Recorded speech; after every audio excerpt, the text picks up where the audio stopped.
Je suis avec vous aujourd'hui avec Servan en tant que responsable du département de la famille.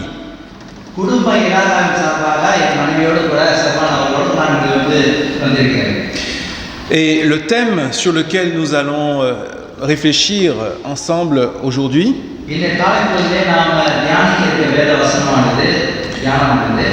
est comment transmettre la foi dans la famille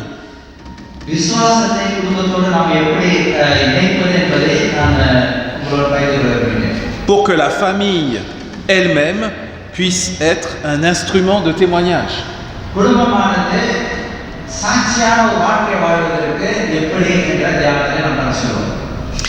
Il se trouve que cette semaine, j'ai eu l'occasion de partager avec un ami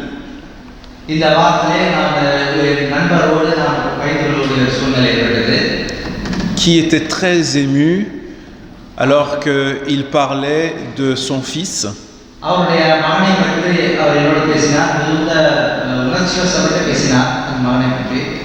Son fils qui a grandi dans l'église, mais maintenant qui est devenu un jeune homme.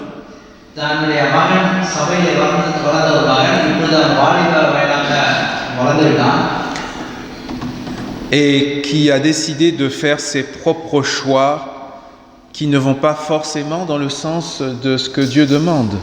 Et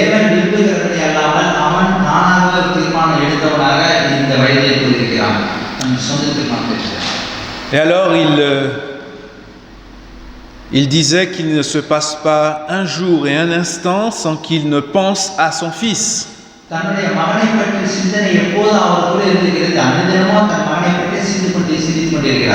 Et nous avons eu l'occasion de prier ensemble pour son fils.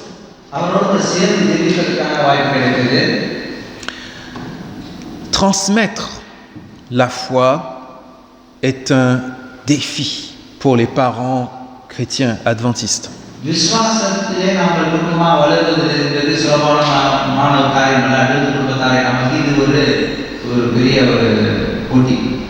Et je peux dire que à l'échelle de notre fédération et même au niveau mondial, transmettre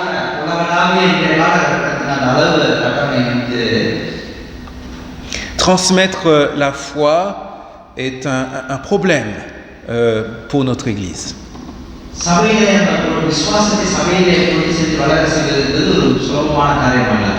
Je connais, et vous connaissez peut-être des familles où les enfants, bien qu'ayant grandi dans l'église, eh bien, sont partis.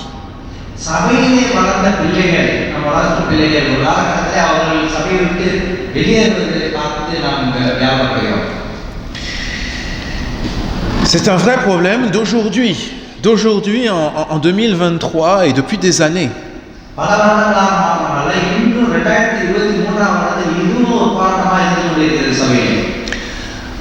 Encore une enquête d'il y a quelques années montrait que nous perdons beaucoup de nos enfants.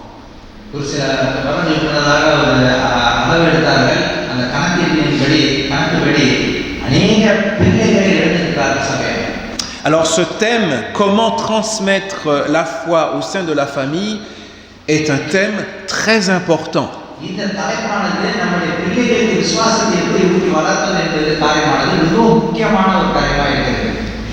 Je vous invite donc à reprendre avec moi le texte qui a été lu tout à l'heure pour voir ce que nous pouvons trouver dans ce texte pour répondre à cette problématique.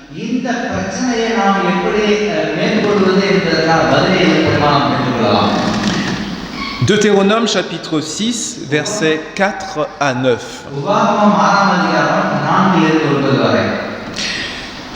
Ce qui est intéressant, c'est que ce texte ici est un texte qui a été lu hier soir dans des familles juives. Il est lu chaque semaine dans les familles juives.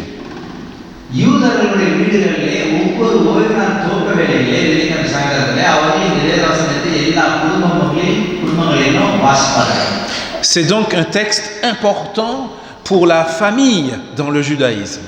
யூதர்களுடைய குடும்பத்துக்கு இது மிக முக்கியமான ஒரு வசனமாகும். Alors le texte commence ici, ainsi au verset 4.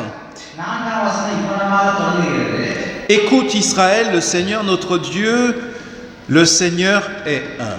இஸ்ரவேலே கேள், நம்முடைய தேவனாகிய கர்த்தர் ஒருவரே கர்த்தர். Et ensuite au verset 5, l'injonction ici c'est tu aimeras le Seigneur ton Dieu de tout ton cœur, de toute ton âme et de toute ta force. இவ்விதமாக அதை தொடர்ந்து ஐந்தாம் வசனம் இவ்விதமாக கூறுகிறது. நீ உன் தேவனாகிய கர்த்தரிடத்தில் உன் முழு இதயத்தோடும் உன் முழு ஆத்மாவோடும் உன் முழு பலத்தோடும் அன்பு கூறுவாயாக. Et déjà ici, on voit là où Dieu veut mettre la priorité. இந்த வசனத்தை நாம் பார்க்கிறோம், நம்முடைய தேவன் மிக முக்கியமானவராக இருக்கிறது நாம் பார்க்கிறோம் வசனத்தில். Souvent, en tant que parents, nous essayons de transmettre à nos enfants des principes, des connaissances. அநேக வேளைகளில் பெற்றோர்களாகிய நாம் நம்முடைய பிள்ளைகளுக்கு நம்முடைய கொள்கைகளையும் நம்முடைய வேறு சில காரியங்கள் முக்கியமானவை நாம் பிள்ளைகளுக்கு புகுத்துவோம். Les principes sont bien, les connaissances aussi. அறிவும் நம்முடைய ஞானத்தை அறிவை நாம் பகிர்ந்து கொள்கிறோம், நல்லதுதான். Et je crois que ici le texte met l'accent sur autre chose. ஆனால் இந்த வசனம் வேறொரு காரியத்தை முக்கியப்படுத்துகிறது. Je me rappelle de toutes ces discussions que j'ai eues avec des parents, avec des mamans. அநேக பெற்றோர்களோட அநேக தாய்மார்களோட நான் சில விவாதித்திருக்கிறேன். Qui me disent mais je ne comprends pas pourquoi ma fille ou mon fils n'est plus dans l'église alors que il a été à l'école du sabbat, il a entendu tous ces chants depuis qu'il est tout petit. அநேக சொல்ல நான் கேட்டிருக்கிறேன். சிறு வயதிலிருந்து சபையிலே தான் பிள்ளைகளை நான் வளர்த்தேன். ஒரு நாள் பள்ளி பாடல்களில் பாடல் பாடுகிறது ஆலய ஆராதனையில் அநேகர் கலந்து கொண்டிருக்கிறார்கள். ஆனால் எனக்கு புரியவில்லை ஏன் இந்த சபைக்கு விலை போய்விட்டார்கள் புரியவில்லை என்று சொல்லியிருக்கிறார்கள். Il a participé aux activités JA. Nous avons chanté ces cantiques pendant tant d'années. Je ne comprends pas. ஜியாவை பங்கேற்று அநேக காரியங்கள் செய்திருக்கிறார்கள், அநேக பாடல்கள் பாடியிருக்கிறார்கள். ஆனால் எனக்கு விளங்காமல் புரியாததாக இருக்கிறது. சபையை விட்டு அவர்கள் இன்று விலை போய்விட்டார்கள் என்று சொல்லியிருக்கிறார்கள். Mais le texte ici ne parle pas de transmettre des idées ou des principes. இந்த வேத வசனமானது கொள்கைகளை பற்றி சொல்லவில்லை. இந்த வேத வசனம் முதன்மையானவர்களை பற்றி சொல்லாமல் வேறு முக்கியமான ஒரு கருத்தை கூறுகிறதா இருக்கிறது. Le texte parle ici de transmettre quoi?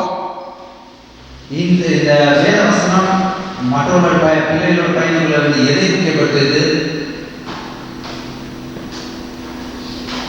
என்னத்தை முக்கியப்படுத்துகிறது?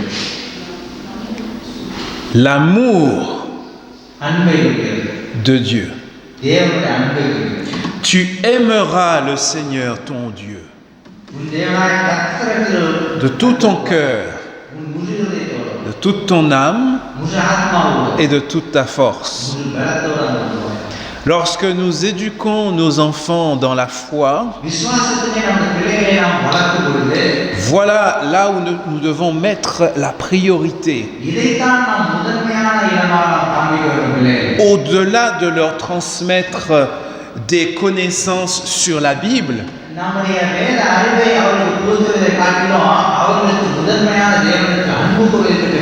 au-delà de leur transmettre des principes qui découlent du christianisme, de la religion,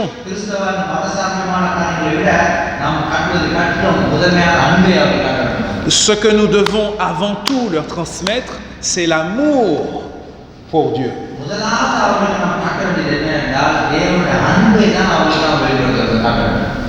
Voilà pourquoi le texte dit au verset 6, ces paroles que j'institue pour toi aujourd'hui seront sur ton cœur.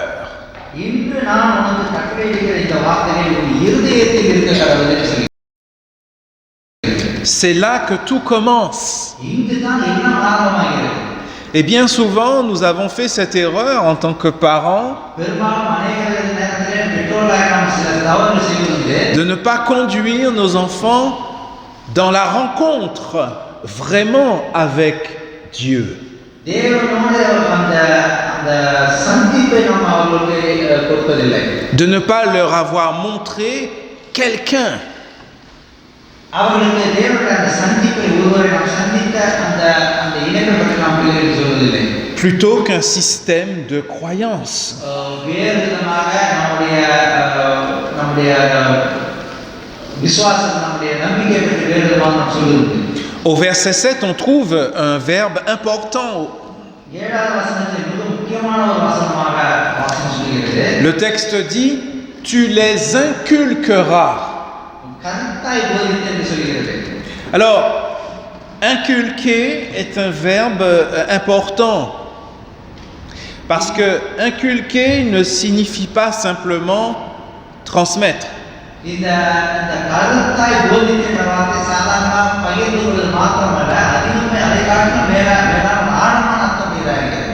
Inculquer signifie montrer l'exemple.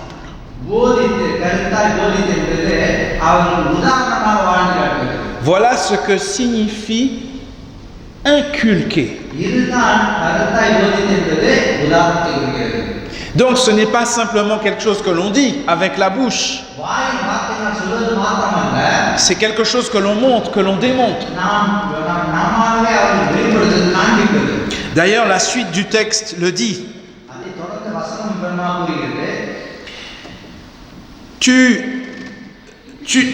Tu l'inculqueras à tes fils, à tes filles, quand tu seras chez toi et quand tu seras en déplacement, quand tu te coucheras et quand tu te lèveras, tu les attacheras comme un signe sur ta main. Elles seront sur un fronteau entre tes yeux. Tu les écriras sur les montants de la porte de ta maison et aux portes de tes villes.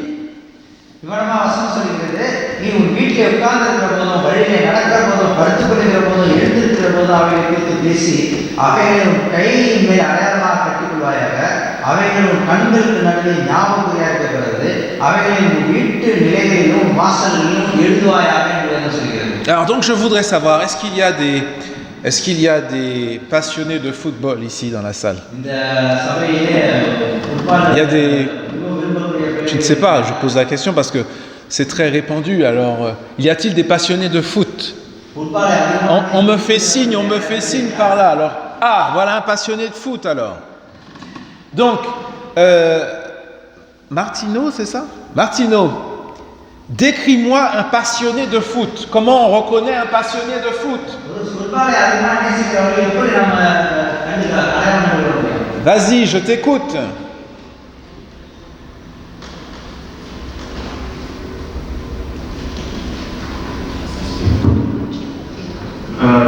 Je dirais déjà sur les vidéos, on regarde tout le temps des vidéos. On regarde tout le temps des vidéos de match, des résumés de match. On sort juste pour le foot. Ok. Et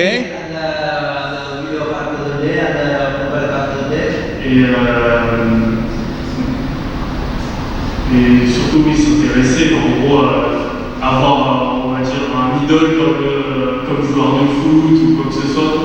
Et avoir plusieurs personnes qui nous intéressent, avoir un club de son choix, être passionné pour ce club, et en gros passer beaucoup plus de temps sur le côté football que, on va dire, autre chose.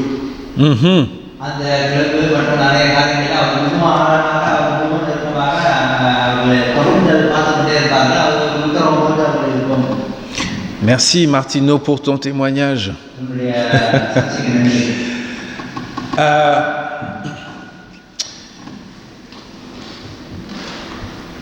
Je connais quelqu'un qui est passionné de foot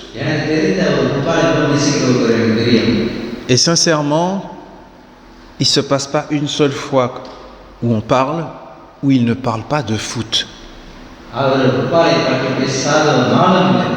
C'est un grand supporter de l'OM, l'Olympique de Marseille. Bien qu'il habite en région parisienne. Et chaque fois qu'on se retrouve, même sans que je le veuille, on parle de l'OM. Il parle tout le temps de foot. C'est ça le problème des passionnés. ஒரு அடையாளம் தான். c'est qu'ils parlent tout le temps de leur sujet favori. எப்பொழுதும் அதை பற்றியே பேசிக்கொண்டே இருப்பார்கள். Ceux qui sont passionnés de pêche, சில பேர் அந்த மீன் பிடிக்கிறவர்கள் அது tout le temps parler de pêche, de canne à pêche, d'hameçon, de poisson, de ceci, de cela, tout le temps. எப்போ பார்த்தாலும் அது தூண்டிலை பற்றி அது மீனை பற்றி அது தொக்கி பற்றி அநேக நேரம் இதை பற்றியே பேசிக்கொண்டே இருப்பார்கள். Mais finalement, est-ce que ce n'est pas ce que Dieu est en train de dire ici? இதைத்தான் ஆண்டவர் இந்த வசனத்தினால சொல்லிக் கொண்டிருக்கிறார். Il dit, tu en parleras quand tu seras chez toi et quand tu seras en déplacement, en vacances. ஆண்டவர் இதைத்தான் வசனத்தினால சொல்லி எழுந்து உட்கார்ந்து எங்கு சென்றாலும் இதை பற்றி பேச என்று சொல்கிறார். Il dit que tu vas inculquer cela quand tu vas te lever le matin, te réveiller et quand tu vas te coucher le soir. நீ காலை எழும்போதும் மாலை படுக்கும் போதும் இதை கருத்தாய் போதித்து சொல்லு என்று ஆண்டவர் இந்த வசனத்தை சொல்கிறார். Il dit que tu dois attacher ça, cette injonction que tu as mise sur ton cœur, tu dois l'attacher sur ta main. நீ இதயத்தில் வைத்திருக்கிற இந்த காரியத்தை உன் கையில இருந்து பிடித்துக் கொள்ள வேண்டும் என்று சொல்கிறார். Qu'elles doivent être devant tes yeux, அவை உன் கண்களுக்கு அடையாளமாக இருக்கும் என்று சொல்கிறார். sur la porte de ta maison, உன்னுடைய வீட்டு நிலையில் அடையாளமாக இருக்கும் என்று சொல்கிறார். et même de tes villes. எப்பொழுதும் சொல்கிறார். Ça, இது c'est la passion. இதுதான் நேசிக்கக்கூடியது. La passion pour Dieu. ஆண்டவருக்காக ஒரு ஆழமான ஒரு நினைவு. Tu aimeras le Seigneur de tout ton cœur, de toute ton âme et de toute ta force. முழு பலத்துடன் Voilà finalement ce que Dieu attend des parents. இதைத்தான் ஆண்டவர் நம்மிடத்தில் எதிர்பார்க்கிறார். Les enfants, et particulièrement les adolescents, பிள்ளைகள் முக்கியமாக வாலிபர்கள் sont sensibles à ce que nous vivons plus qu'à ce que nous disons. நாம் சொல்வதை விட நாம் செய்திகளை காண்பிக்கிறது தான் அவர்கள் விரும்புவார்கள். Et lorsque l'on est passionné, il y a de grandes chances pour que l'on transmette cette passion. இந்த இந்த காரியத்தை நாம் அதிகமாக விரும்புகிற நாம் மற்ற பிள்ளைகளோடு நாம் அவர்களை பகிர்ந்து கொள்கிறவர்களாகவும் இருப்போம். Non pas la passion pour la Bible, même si c'est très bien. Non pas la passion pour l'Église, mais même si l'Église est l'Église de Dieu, mais la passion pour Dieu lui-même.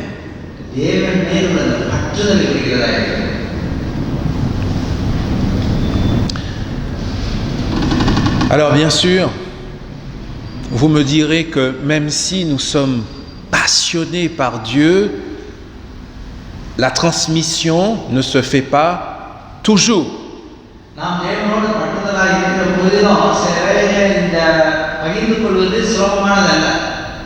C'est pas parce que je suis passionné de vélo que forcément tous mes enfants vont aimer le vélo.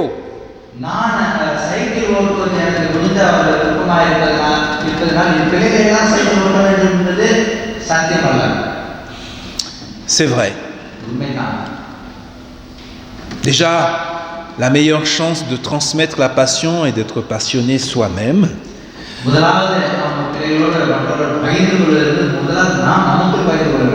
Mais il est vrai que ce n'est pas toujours le cas.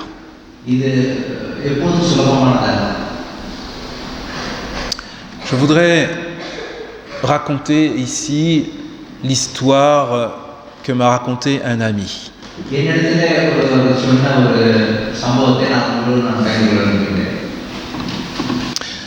Alors qu'il avait entre 3 et 4 ans,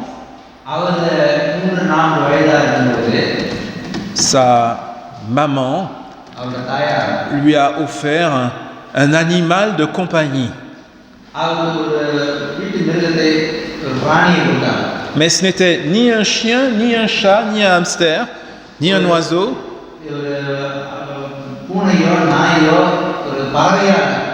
C'était un petit mouton. Un petit mouton tout blanc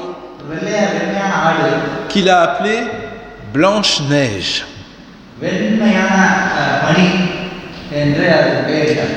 Même s'il aimait beaucoup ce mouton, il s'est posé la question, mais pourquoi tous mes amis ont des chiens, des chats, et moi j'ai un mouton?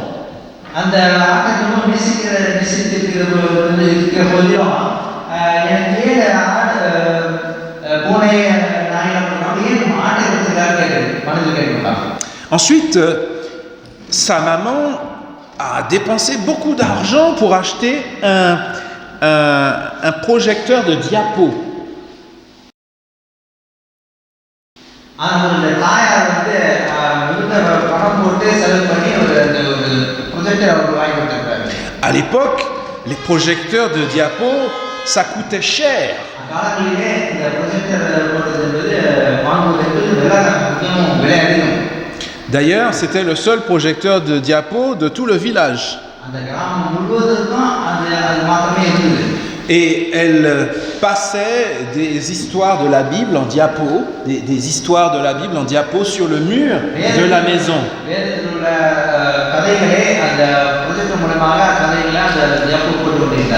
Et les gens du village tout entier venaient regarder ces belles et merveilleuses histoires de la Bible.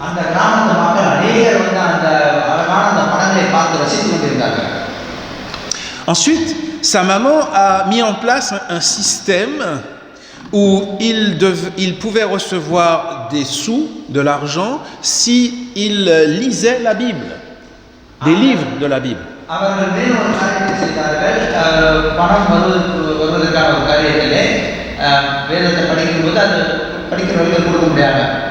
Et donc, chaque fois qu'il lisait un livre, il recevait des sous. Il a lu toute la Bible. Évidemment, il était motivé.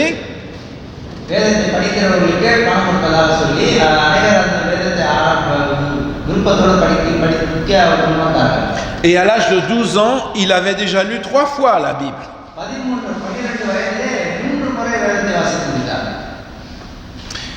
Seulement, à l'âge de 14 ans, son père est tombé malade, gravement malade, et en 3 mois, il est mort.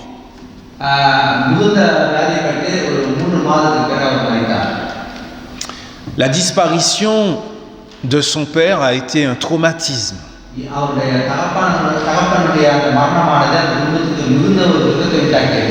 Il a complètement perdu ses repères. Il ne trouvait plus de sens à sa vie.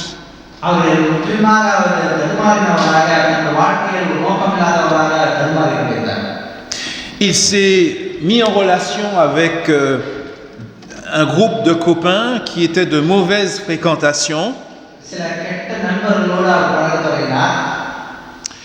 Et a été entraîné petit à petit loin de l'église.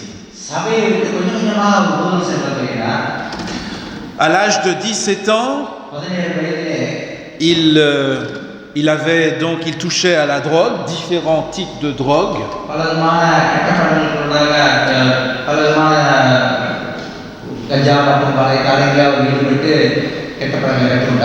Et en plus, il était prisonnier de plusieurs addictions à la cigarette, à l'alcool.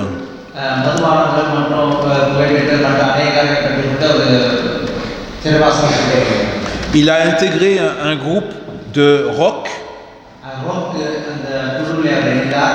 dans lequel il était guitariste, guitare électrique.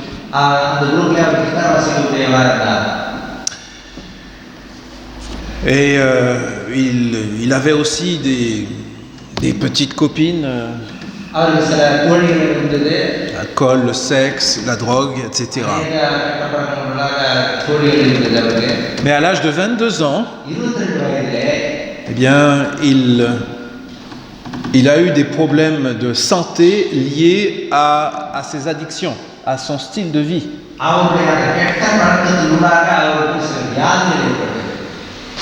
Il travaillait comme infirmier et il est allé consulter un des médecins qui lui a dit que les organes vitaux, tous ses organes vitaux étaient dégradés, étaient abîmés.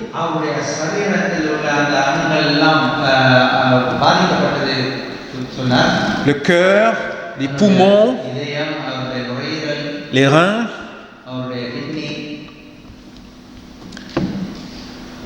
Son état de santé était vraiment préoccupant. அதனுடைய சரீர பலவீனமானது வியாதியானது ஒரு துக்கத்தை உண்டாக்கியது. Et à ce moment-là, il a reçu un verset de sa maman. Sa maman lui envoyait chaque année des versets de la Bible. ஒவ்வொரு வருடமும் அவர் தாயார் அவருக்கு வசனம் அனுப்புவார்கள். அந்த நேரத்தில் அவருக்கு வசனம் தாயிடத்திலிருந்து வந்தது. Là, le verset qu'elle lui avait envoyé, c'était Ecclésiaste chapitre 12, verset 1. பிரசங்கி 12ஆம் அதிகாரம் 1ஆம் வசனம் அவர் தாயார் அவருக்கு அனுப்பிட்டார். Alors, Ecclésiaste chapitre 12, verset 1, voilà ce que dit ce texte.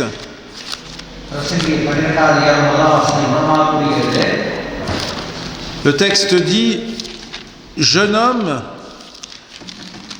réjouis-toi, souviens-toi de ton Créateur pendant les jours de ta jeunesse, avant que viennent les jours du malheur.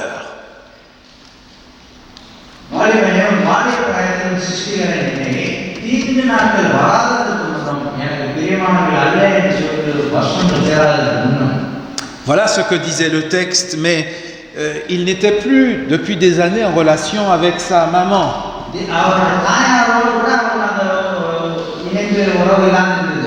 Parce que sa maman lui envoyait chaque année tout le temps des textes et lui disait, il faut que tu lises ta Bible, il faut que tu pries tout le temps.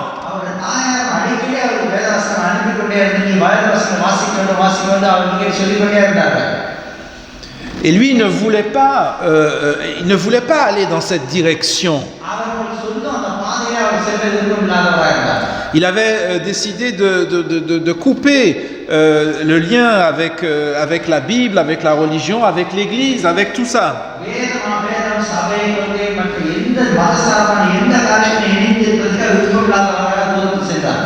Mais sa mère continuait à lui envoyer chaque année des versets bibliques.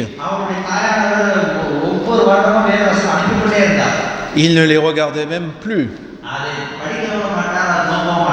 Mais cette année-là, il s'est dit, je vais quand même regarder ce texte.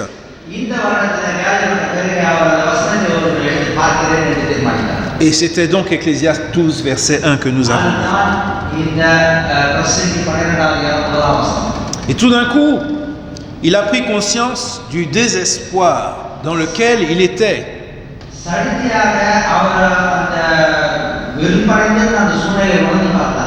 Il s'est dit, j'ai 23 ans, j'ai 24 ans et je suis comme un vieillard de 80 ans au niveau de ma santé.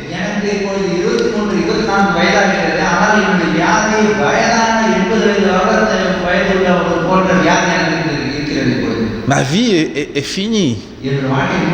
J'ai tout gâché.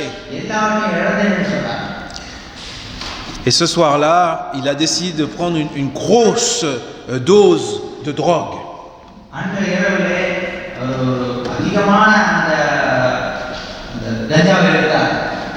Mais au moment où il s'est endormi sous l'effet de la drogue,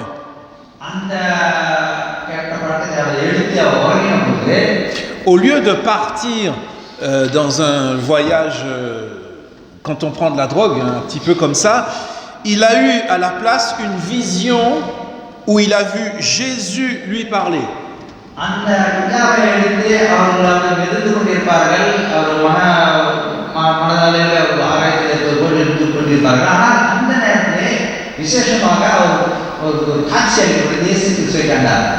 Et Jésus lui dit, donne-moi ton cœur.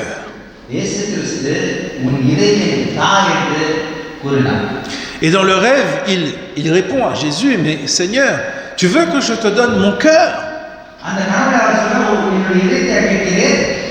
Mais mon cœur, il est tout abîmé. Mon cœur est en morceaux.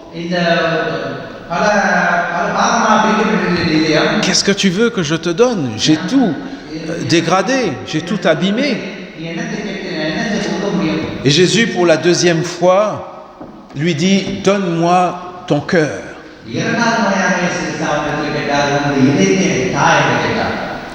Et il lui a dit, Seigneur, je ne vois pas ce que je pourrais te donner. அப்போது அவர் சொன்னார், எனக்கு நான் என்னத்தை கொடுக்க முடியும் என்று நான் எனக்கு புரியவில்லை.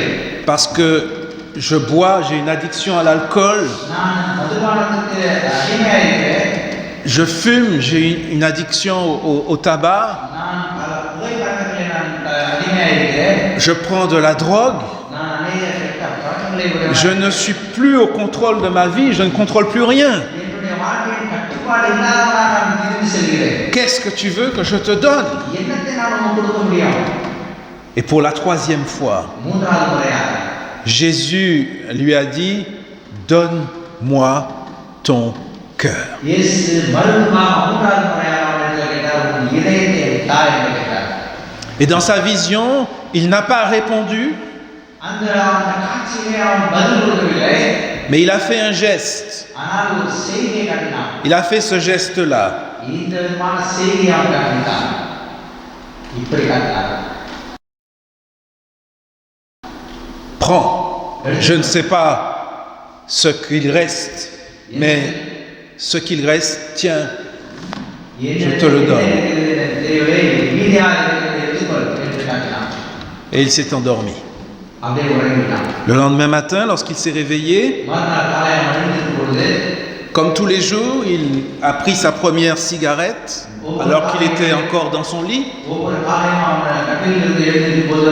Mais quand il a commencé à fumer, il a eu un atroce mal de tête. Ça l'a dégoûté de la cigarette. Il s'est dit, mais qu'est-ce que c'est que ça? Pourquoi j'ai mal à la tête comme ça? Ensuite, il est allé prendre un verre de whisky, parce qu'il buvait du whisky. Et quand il a bu le whisky, il a eu l'impression que ça lui brûlait la bouche. Il a eu envie de vomir. Il s'est dit, oh, qu'est-ce que c'est que ça? Et il est parti au travail comme ça, sans avoir fumé et sans avoir bu. Pour la première fois depuis des années, il est parti au travail sans avoir rien pris.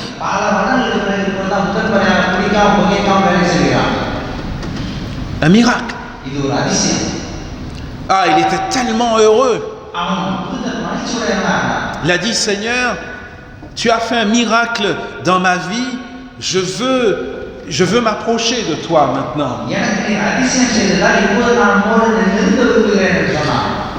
Et donc il s'est rapproché de l'église à nouveau, qui était près de chez lui. Il s'est converti, sa vie a changé. Et il a reçu le baptême.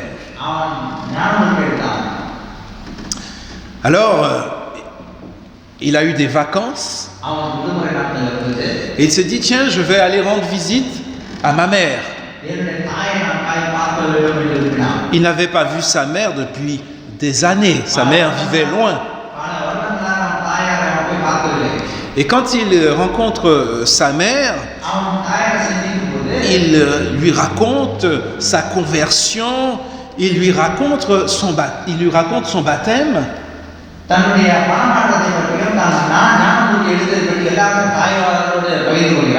Et lui dit, maman, je fais aussi des rêves.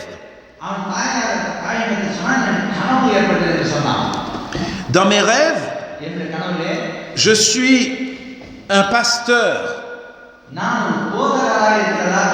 un prédicateur de l'évangile. Et je me vois dans un baptistère et je baptise des gens. Et dans mon rêve, il y a une longue file de gens qui attendent pour recevoir le baptême.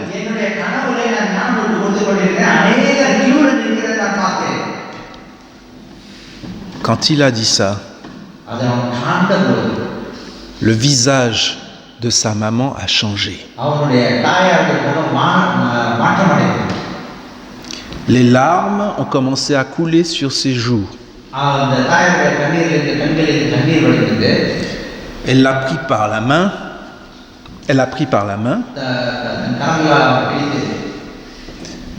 L'a emmené dans sa chambre இந்த அவருடைய அறைக்கு அழைத்து சென்று Il lui a dit assieds-toi, elle a fermé la porte à clé. உட்காரு என்று சொல்லி அவர் கதையை மூடினார்கள், பூட்டினார்கள். Et elle lui a dit, je vais te dire un secret, c'est le secret de ma vie. என்னுடைய வாழ்க்கையில் நடந்த ஒரு ரகசியத்தை நான் உங்களுக்கு சொல்ல வருகிறேன். Est-ce que tu te rappelles de Blanche-Neige, le petit mouton ஒரு உனக்கு நான் அன்பாக que je t'avais acheté? வெள்ளை பனி நிறைந்த பனி அந்த ஆட்டை உனக்கு ஞாபகம் இருக்கிறதா? Je vais te raconter mon histoire. என்னுடைய சம்பவத்தை கதையை நான் உங்களுக்கு சொல்ல வருகிறேன். Lorsque j'étais jeune, marié, நான் திருமணமாகிய வாலிபமாக இருக்கும்போது j'avais du mal à avoir des enfants. எனக்கு குழந்தை பெற்றதுக்கு சங்கடமாக இருந்தது. Et un jour, j'ai lu dans la Bible l'histoire d'une femme nommée Anna ou Anne, வேதத்திலே உள்ள வசனத்தினராக அன்னாள் கற்பந்தரிப்பதற்கான சம்பவத்தை நான் படித்தேன். qui était stérile et qui n'arrivait pas à avoir d'enfants, பிள்ளை பெறாத ஒரு மலடியா இருந்தது நான் வேதத்தில் படித்தேன். et qui a fait une alliance avec Dieu. தேவனோடு அவர் உடன்படிக்கை செய்தார். Et Dieu lui a donné un fils qui s'appelait Samuel. தேவன் அவருக்கு ஒரு குமாரனை கொடுத்தார், அவருடைய பெயர் Samuel. Et quand j'ai lu cette histoire, அந்த சரித்திரத்தை நான் படிக்கும் பொழுது j'ai eu envie de faire la même chose avec Dieu. எனக்கும் அதே விதமாக நான் செய்ய விரும்பினேன். Alors j'ai fait cette prière à Dieu. தேவனிடத்தில் இந்த ஜெபத்தை நான் சொன்னேன். Je lui ai dit, Seigneur, si tu me donnes un enfant, un garçon, un petit garçon, தேவனே நீர் எனக்கு ஒரு ஆண் பிள்ளையை எனக்கு சிறுபிள்ளை எனக்கு கொடுத்தால் alors il sera pour toi. Ce sera un pasteur, un prédicateur de l'évangile. அந்த மகனை உமக்காகவே நான் கொடுத்திருப்பேன். அவன் ஒரு போதகராகவும் உபதேசிக்கிறவனாக இருப்பான் என்று நான் ஜெபித்தேன். Et elle a répété cette prière அந்த ஜெபத்தை அவள் தொடர்ந்து செய்து கொண்டே இருந்தாள். jusqu'à ce qu'un jour elle tombe enceinte. அவள் அந்த கர்ப்பமடையும் நாள் மட்டும் தொடர்ந்து அந்த ஜெபத்தை செய்து கொண்டே இருந்தாள். Et c'était un garçon. அதுக்கு கர்ப்பத்திலே ஒரு ஆண் பிள்ளை இருந்தது. Et c'était lui. அது அவன் தான். Alors, elle s'est dit, je vais garder ce secret pour moi. இந்த ரகசியத்தை எனக்கு மட்டும் நான் வைத்துக் கொள்வேன். Parce que je voudrais que, Seigneur, ce soit toi qui conduise cet enfant, qui conduise les choses toi-même. தேவனே நீரே இந்த சம்பவத்தினூடாக என் பிள்ளையை நடத்த வேண்டும் என்று இந்த ரகசியத்தை நான் எனக்கு வைத்துக் கொண்டிருந்தேன். Je ne veux pas que mon histoire influence la décision de cet enfant. நான் எடுத்த இந்த தீர்மானம் என்னுடைய பிள்ளைக்கு தெரியாதவனாக இருக்க வேண்டும், நீரே அதை வெளிப்படுத்த வேண்டும் என்று ஜெபித்துக் கொண்டிருந்தேன். Alors elle ne lui a rien dit, mais elle a acheté un petit mouton blanc ஒரு சிறு ஆட்டை வாங்கினார். dont il devait s'occuper அவன் அந்த மகன் அதை பார்த்துக்கொள்வான். et qu'il a appelé Blanche-Neige. அதனால் தான் வெள்ளை ஆடு என்று பண்ணினேன். Ensuite, elle lui a dit, est-ce que tu te rappelles le projecteur de diapo que j'avais acheté et qui coûtait cher, உனக்கு ஞாபகம் இருக்கிறதா? நான் ஒரு ப்ரொஜெக்டர் வாங்கினேன், அது விலையுயர்ந்த projector. que nous utilisions pour regarder les histoires de la Bible? வேதத்தில் உள்ள அந்த படங்களை காண்பிக்கிறதுக்காக நான் வாங்கினேன், ஞாபகம் இருக்கிறதா? Je l'ai aussi acheté pour toi. உனக்காக நான் அதை வாங்கினேன். Est-ce que tu te rappelles des costumes que je t'achetais aussi pour que tu ailles à l'église? நீ ஆலயத்துக்கு செல்வதற்காக நான் உனக்காக வாங்கின அந்த உடைகளை வஸ்திரங்கள் உனக்கு ஞாபகம் இருக்கிறதா?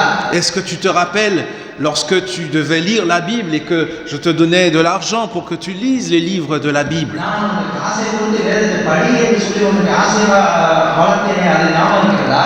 Il a dit oui, je me souviens. இதெல்லாம் நீ ஞாபகம் இருக்கிறது என்று சொன்னான். Elle lui a dit, c'était pour essayer de tenir mon engagement vis-à-vis du Seigneur. தேவனோடு உள்ள அந்த உடன்படிக்கையினூடாக நான் தொடர்ந்த விலையை நான் உனக்கு சொல்ல விரும்பினேன். Et quand j'entends aujourd'hui ce que tu me dis, நீ நீ சொல்லுகிற இந்த சம்பவத்தை நான் கேட்கும் பொழுது je vois que Dieu a tenu sa promesse.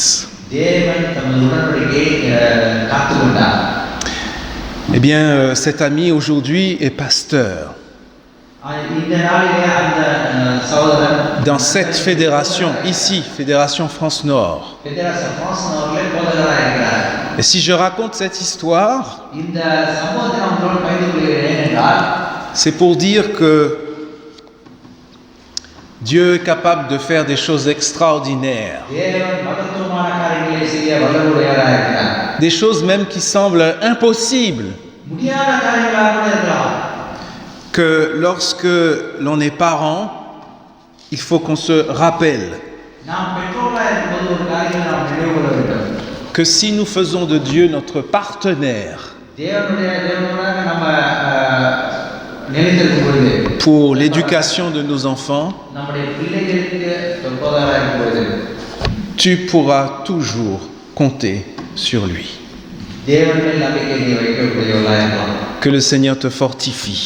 ஆண்டவர் உன்னை பலப்படுத்துவாராக. Qu'il puisse t'aider à inculquer l'amour de Dieu dans ta famille. உன்னுடைய குடும்பத்திலே ஆண்டவர் கர்த்தர் போதித்து வளர்ப்பாராக.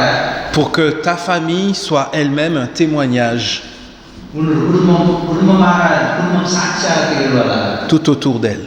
உன்னை சுற்றிலும் இருப்பதாக. Amen. ஆமென்.